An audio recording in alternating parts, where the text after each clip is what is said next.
Could I check in with the tech team? Everything is go.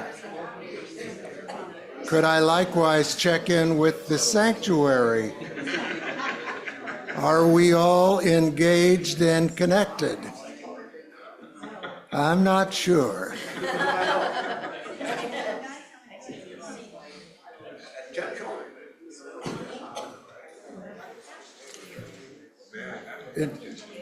In true Unitarian fashion, you all are presenting us a challenge. Oh yeah, the mic is working.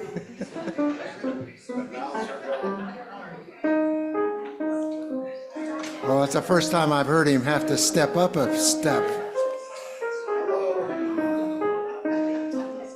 Okay.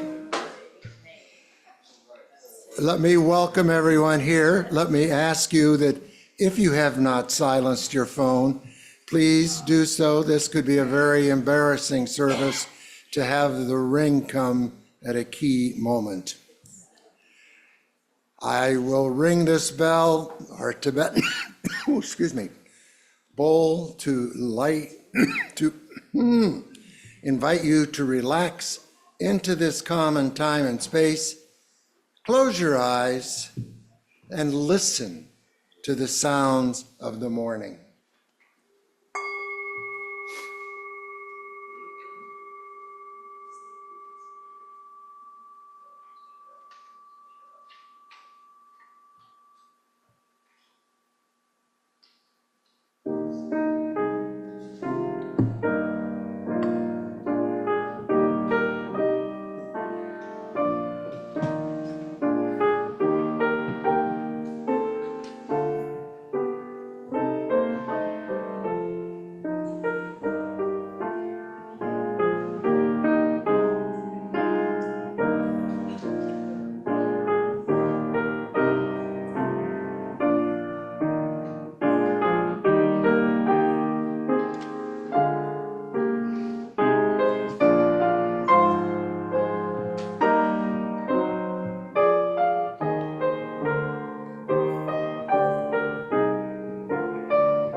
Thank you, Michael, and thank you to everyone who participates in making these services happen. It's quite a group, as you'll see later today. Good morning. Welcome to the Unitarian Universalists of the Chester River. Special welcome to friends, members, and visitors, both here in the sanctuary and those joining us on Zoom. Our mission, as you can read on the cover of your order of service, is to inspire, inform, and support all who seek spiritual and personal growth and a more equal and just community. I'm Jan Sprinkle, worship leader today, joining Reverend Catherine Adams for our last full service of the 2024-25 church year. That's not quite true. I think we have one next week. Okay, so I'm our penultimate. We will continue through the summer with lay-led services, which leads directly to the first announcement. We could use a few more discussion leaders. The list is on the whiteboard, I think, in the lobby. especially for the second week of summer. So if you have ideas that you feel are worth discussing or not, please get on the list and be a discussion leader. A second note, the Committee on Ministry is inviting you to give your thoughts on Reverend Catherine's first year of ministry at UUCR. Now, without tainting the results, I'm sure you will all give glowing praise. But please get one of the forms and fill it out. It helps the UUA evaluate us too. Their forms are in the lobby. Fill it out, put it in the box that's there. We really do want to hear from you. Finally, a third one, which really doesn't quite qualify as an announcement. There is an annual meeting after the service today, which will include lunch. We always know what is in serious enticement. And there will be some bylaw changes and the election of new officers covered. And that covers the announcements. Let me move on to the chalice lighting. Some different words are in your order of service. We can read them in unison as I light the chalice. May the light of this chalice give light and warmth to our community when we are joyful and when we despair. And may we feel the warmth spread from our circle to wider and wider circles until all know we belong to the one circle of life. Thank you. Now we move into one of the rarer but much pleasanter activities of our services. We're welcoming new members. We have 3, if they would come forward. I don't know, I thought I saw Ben coming in, or Joe, I mean. Okay, Joe Weinstein is the 3rd.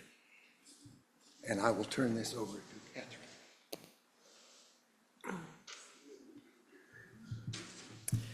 Welcome. It has been a joy to welcome each of you and to accompany you as you found your spiritual home in our community. Will you accompany us, building beloved community and sharing the joys and the responsibilities of membership? Yes, we join. Yes, yes. Yes, we join. Let's start over? Yeah. Yes, we To join this congregation in the spirit of faith, hope, community, and belonging. Members of the Unitarian Universalists of the Chester River, will you welcome our new members into our congregation and beloved community? Will you reach out to them in friendship, including them in our activities and fellowship? And will you be open to their unique gifts and perspectives, seeking to be transformed by their presence with us? Will you extend a warm and generous welcome to each, remembering that all of us were new members at once? Yes, we join our strengths, talents, and commitment with yours. You are a part of us, and we are a part of you. Becoming a member of a church is an important step, but it is only the first step, as you well know.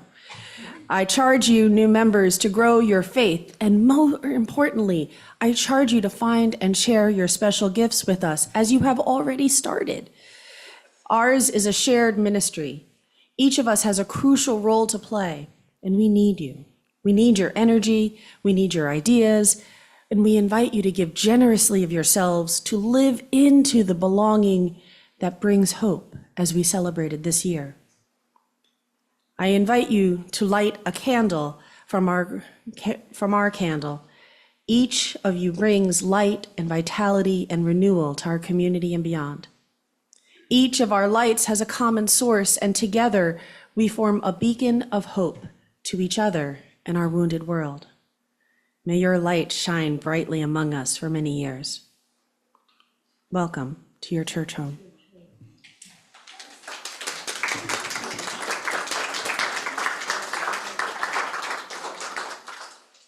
Thank you. Yeah, now that I've given you a lit candle. I can testify to the contribution. They constitute about a quarter of our new choir, which you will hear shortly.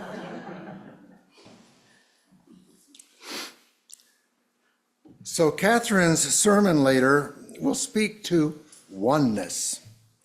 It's a concept that goes a bit beyond my comfort zone, since I'm very much a people person.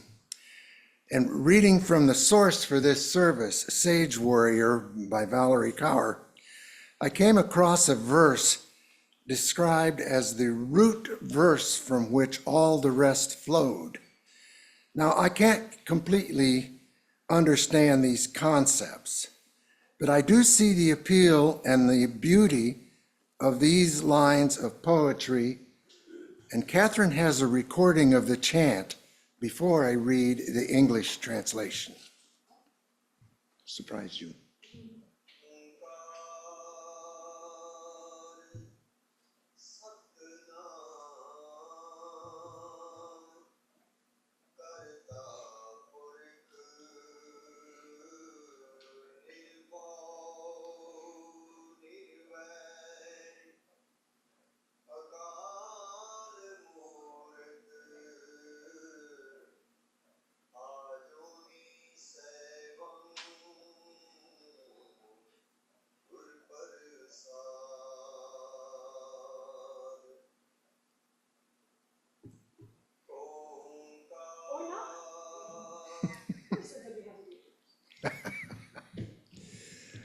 Thank you. It does add something. The English translation, you might actually be able to correct me if I'm wrong. Oneness ever unfolding, true by name, ever creating, without fear, without hate, timeless in form, beyond birth and death, complete within, received as sweet divine blessing.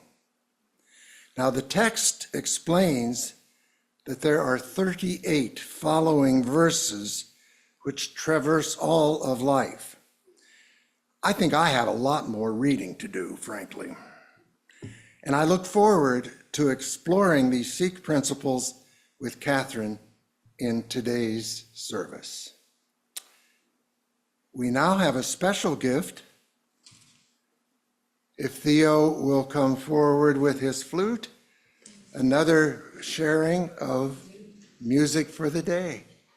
I'm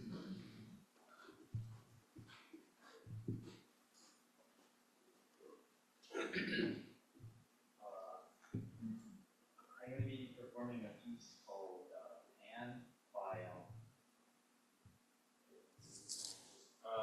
that's where he's from. I was going to say Johannes Dunn. Oh. Well that's Just say it again, I'll take it back. all right. Well, it's called Pan, and it's by Johannes Don John. Thank you. Welcome our members on Zoom.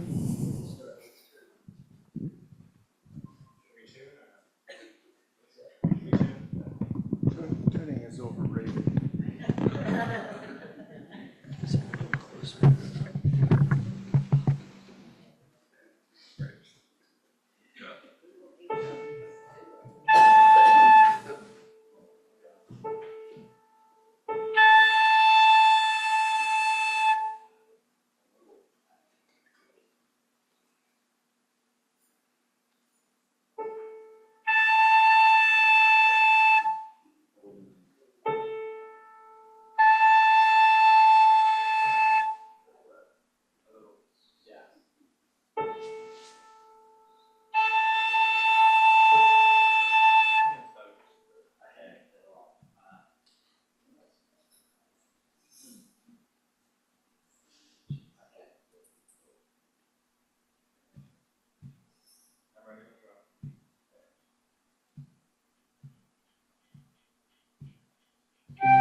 That was lovely. I hope two things. Number one, that you'll come back again. And number two, it unleashes the creative music hidden in all of you so that you will share with us too. Wow. I don't know how to follow that. So we have now.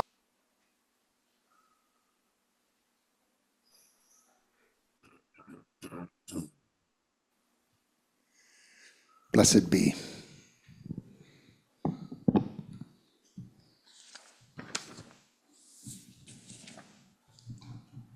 The duksa or sorrows and joys of the members of our community as heart-to-heart conversations with a dear friend. As someone who's been a dear friend for many years, or any other emerging relationship. Please join me in the spirit of meditation with words from the book that I'll be using throughout the service, Sage Warrior. Find a relaxed and alert general position, generally upright, and I invite you to focus on your breath, letting the sound of the words wash over you.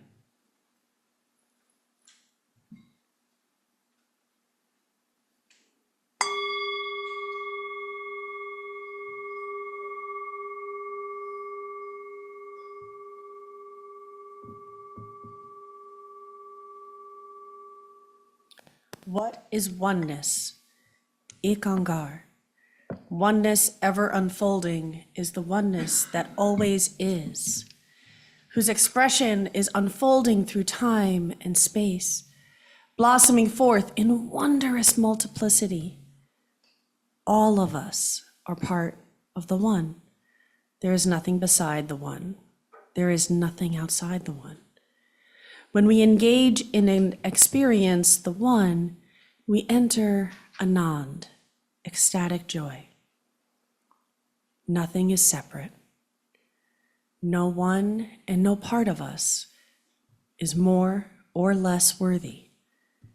Joy is our birthright. Imagine a world with no sin, but an acknowledgement of destructive impulses. One might even imagine them as 5 thieves: lust, wrath, greed, and excessive pride. Each are a healthy part of ourselves that's out of balance. A way to bring them back into balance can be a pleasure practice, but a pleasure practice that ceases to be a pleasure practice when it becomes destructive to the body or other relationships. Since nothing is outside the one and all belong, when we find thieves within ourselves, it's a call for healing. Welcoming healing into ourselves rather than shame or trying to reject ourselves, our wounded and hurt parts, makes us free. This practice welcomes all that we are and reminds us that we were born free.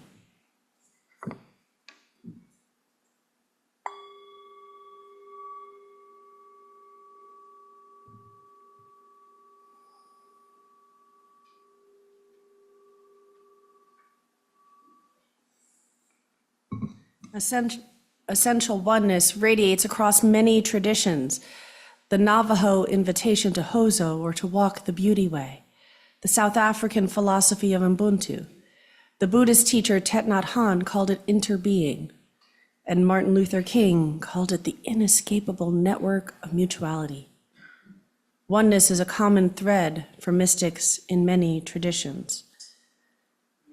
Essential oneness encompassing all and excluding nothing is even a concept of the multiverse for those of us grounded in more human-based religious spirituality. Pull the thread of physics that approaches the theory of everything, and we find oneness. Please return. Allow your attention to return and join me in welcoming our choir as they perform We Would Be One.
And now, for the good works of this church, both here and in the wider community, I will pass the baskets.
Thank you, Michael.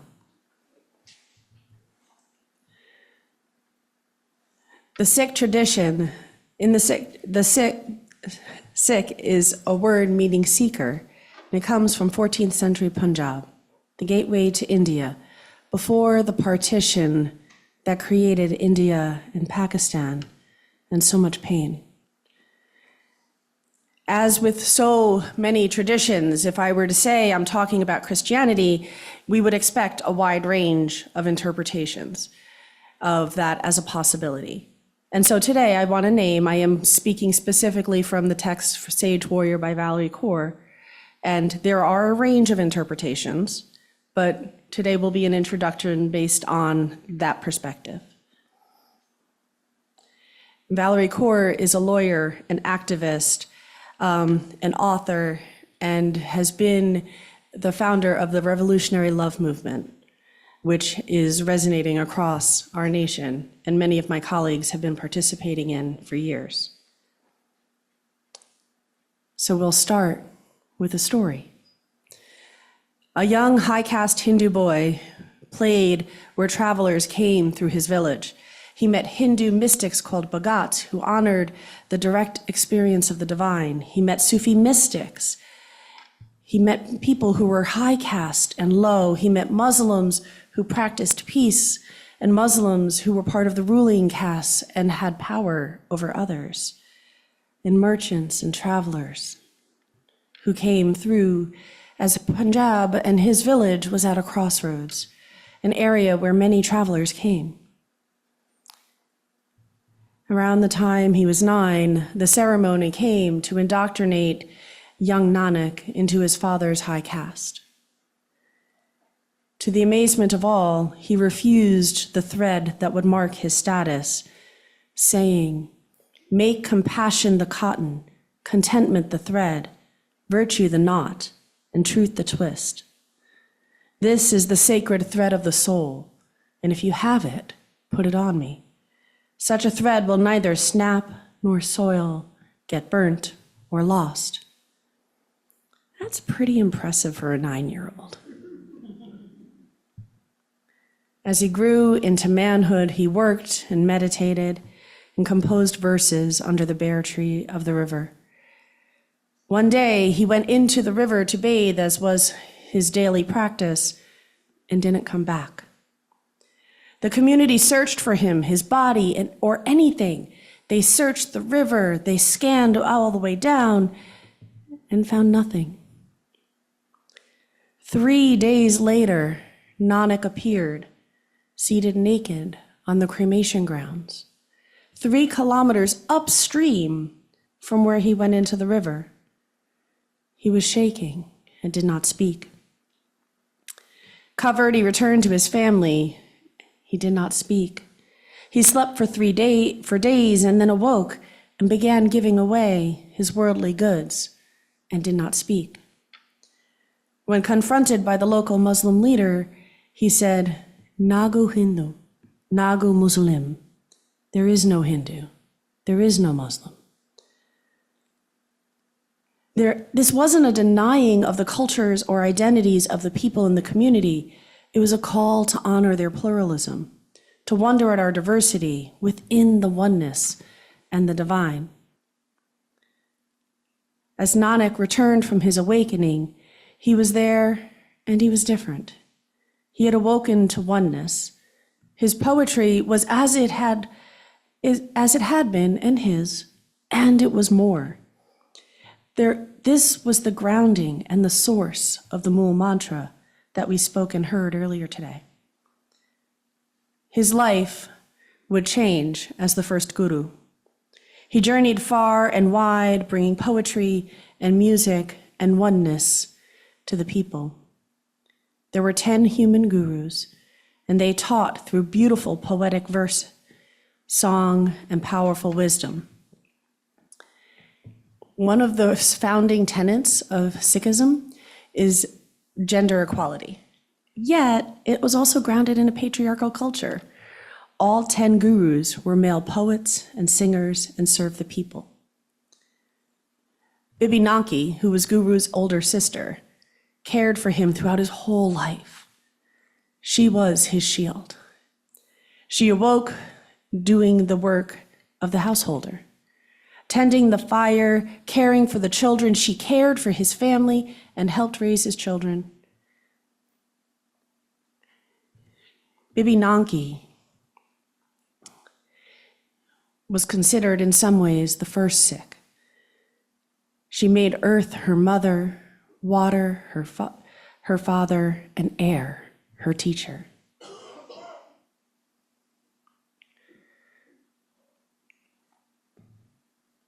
After his journeys, Guru Nanak sought to establish a community of practice, to live out oneness as a source of all love. Higher than truth is the living of truth. How much in our world would be different if we lived that, right? Instead of arguing about a word, higher than truth is the living of truth. The verse that attributed to this decision was the call to live the householder's life. Don't hide away in the forests. Taste the truth of oneness, and then return to your daily labors. Till your fields and raise your children. Cook, sweat, sing, and serve all as your kin. Higher than truth is the living of truth.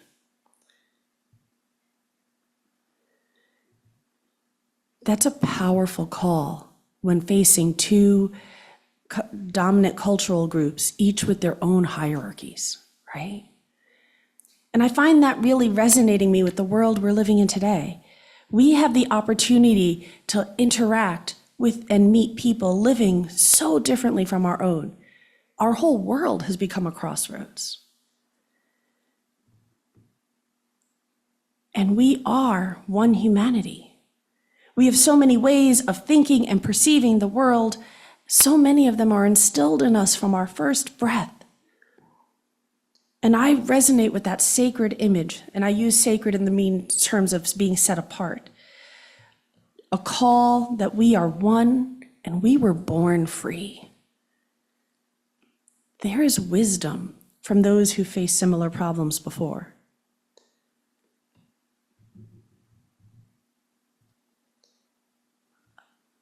As the guru, another Sikh who was one of the higher, who was a member of the guru's families, Mata Kivi, wanted to help the people live that truth of oneness and break through their hierarchical conditioning. She chose to do her seva, or sacred service, by establishing langar, a free and open communal kitchen. Langar is also a meal where everyone is served as equals, with delicious food and often sweet rice pudding or kheed sitting side by side in Bungit, 2 rows, so close you almost touch. For a caste-based system where we don't touch each other, imagine how revolutionary that is. Imagine how revolutionary that could be today if everyone in our community came and sat in Bungit, side by side. This core liberation practice continues over 500 years later in every Gurdwara or Sikh house of worship. Table ministry is a point of intersection with our own faith. As I started with this community, the first thing I was invited to was a potluck.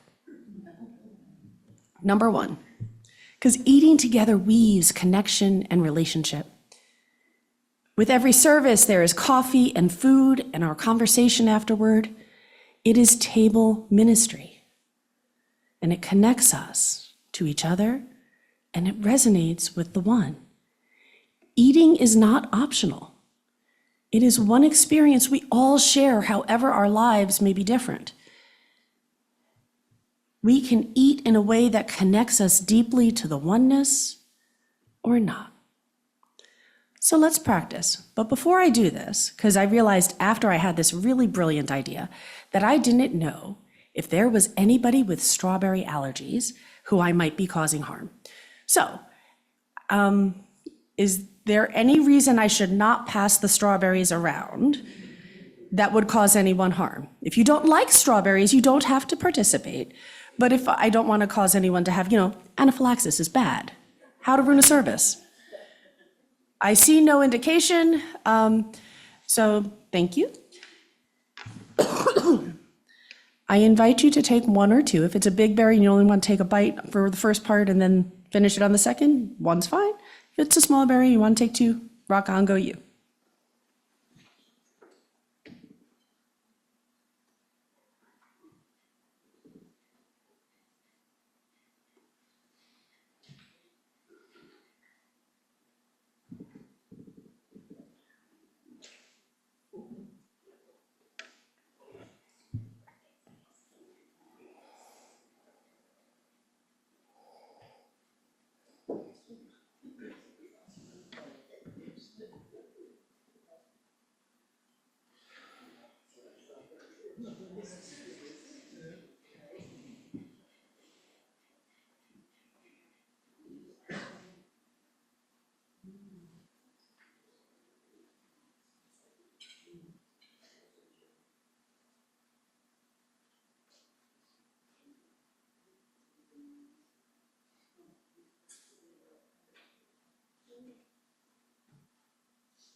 So first, I invite you to either have your first berry or your first bite, and just as you normally would.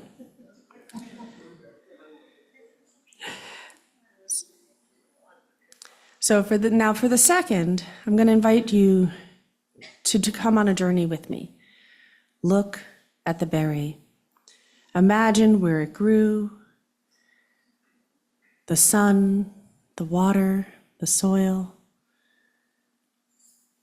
Imagine the sun on the leaves of the plant that made this berry. See all the seeds on the outside. See its shape, notice the small details, and envision where it came from, where it would go. See the energy. This energy will become part of you. And when you are ready, Place it in your mouth and slowly savor the flavor. Notice how the flavor changes over time. Let it dissolve. This is mindful eating and is a spiritual practice. This pleasure or joy that comes from it is always available to us. This too is a manifestation of higher than truth, is the living of truth. And as we had reflected on our berries, none of them were the same. Similarly, oneness as a concept is not sameness. We are infinitely plural. Wonder and listening to each other, deep humility in the face of abundant diversity, help us experience the deep oneness that is ever unfolding. The picture in reflections for our service today showed oneness ever unfolding from the perspective of space, a beautiful center of a solar furnace and the ever cascading waves of color radiating through space. These magnificent solar furnaces create all the elements of the world. It is a manifestation of oneness. And it honestly reminds me of one of the t-shirts my son wears, which has a little red panda on it and all the elements dancing around him in a cloud, saying, "Science is everything," literally. It has room for a oneness and an ever unfolding, endlessly pluralistic perspective and diversity. And another picture from space that is known to produce spiritual awakening is Earthrise.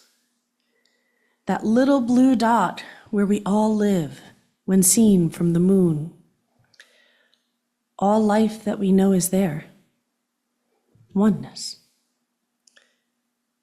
Now, I focused on the sage part of the sage warrior in our meditation and so far in our message.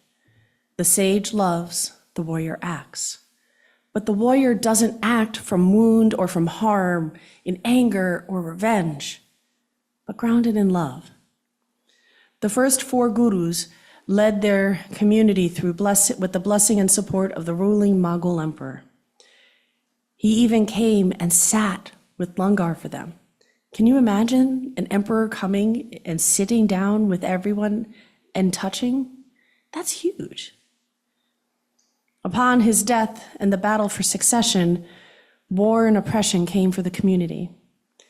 The 5th guru, Guru Arjan, both compiled and composed the Adigaram, the primary text of sacred songs and poems and writings.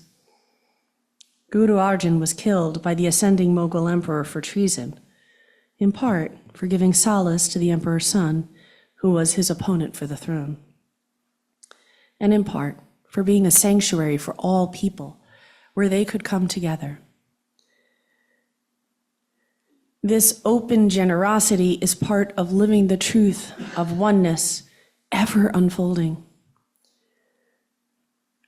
Guru Hagaband, Arjan's 11-year-old son, on his Guru Gadi, the succession ceremony for the Sikh gurus, added 2 things that made his service different from any that came before. In response to the Mughal emperor calling for the Sikh community to surrender him, his mother, all their property, and pay the fines that the emperor had used as an excuse to kill his father. After the regular traditional elements, he called for a beautiful silver sword and called it Miti, power without. And that caused quite a stir. Then he did it again. He called for another beautiful silver sword and called it Biti, power within. The sage loves, the warrior acts. He called for an army, and they came. They needed an army because people who know that they are free are a danger to systems that want to oppress and rule by fear. All parts of us are beautiful and beloved and good. Nothing is outside the one, and all are worthy. There are no bad parts, only parts of us with the potential to heal. 5 pleasure practices across cultures I'll start with breath. A slow breath can calm us. Has anyone ever done fire breath in yoga or any other activity? I see a hand. Up 2, okay. It's a fast breathing to help activate the nervous system and the body. Music and song, we can feel the vibrations in our body. I felt, and maybe I was the only one, but that beautiful music from the flute today, radiating through my body. When we sing, when we call us to worship with our bowl, I feel that connection. That's a sensory, sensual experience. And when we combine music and breath, we get song, movement and dance. When we dance, we feel free. Valerie was taught that the purpose of dance is not self-expression, but self-actualization. That gave me a whole nother way to look at it. In many cultures, the use of substances, generally psychedelics, have a place of intersection between traditional cultures and modern science, as a lot of those are now being explored to help us with PTSD and other treatments.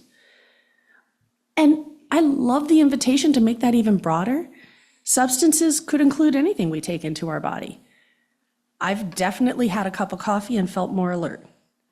It's a substance, right? Sensual pleasure at being alive, which can feel so good. Our faith tradition teaches about our sensuality in the UU Our Whole Lives program, or OWL. And when we experience the full pleasure of our senses, it reminds us what we fight for when we resist oppression. How we approach and experience our lives is to give ourselves the opportunity to open ourselves like cracking a shell while honoring that we are the shell and the one opening it. And as we do, we wake to oneness, practice pleasure, choose courage, and become victory. For all who are on this journey of recognizing their shell or ego and cracking it to a more encompassing truth of oneness, I'm going to invite us to rise in spirit or body and join our voices in hymn 1031, Filled with Loving Kindness. We will sing 3 verses, I, you, and me, and as we get to you, I'm going to invite you to think of a specific you. Who is it that you need to sing to today, right? And when we get to we, I'm going to invite you to practice expanding that out. It can be just you and the person you need to sing to, but maybe it can then start to broaden out. And how broad can we make that we? 3 verses. 3 verses.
We explore pluralism today and explore our tradition and all the wonderful gifts that we are available to us in exploring humanity, right?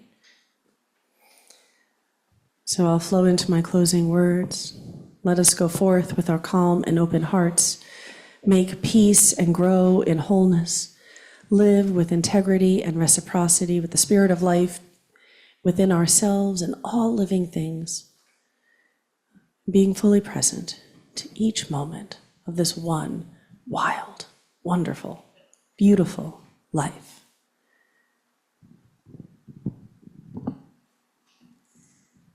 And let us now extinguish the chalice. The words are in your service. I forget how it starts. We extinguish this chalice, and not the flight of truth, the forms of community, or the fire of commitment. These we carry in our hearts until we meet again.